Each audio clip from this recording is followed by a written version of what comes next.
दोस्तों ये देख सकते हैं आप, ये नेशनल हाईवे, ये पाकिस्तान की कौमी शाहराह है, मेन लैंड नेशनल हाईवे। देखने ये अरसा वैसे तो 2 दिन से बंद है, लेकिन ये मसला 3 महीने से बरकरार है, लेकिन कोई पूछने वाला नहीं है। यहाँ पे जो मोटरवे है वो बराए नाम है, मतलब कुछ भी नहीं कर सकते।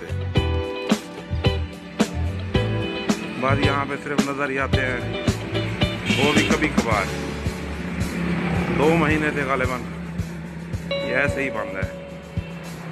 ये देख लें, ये प्रूफ है।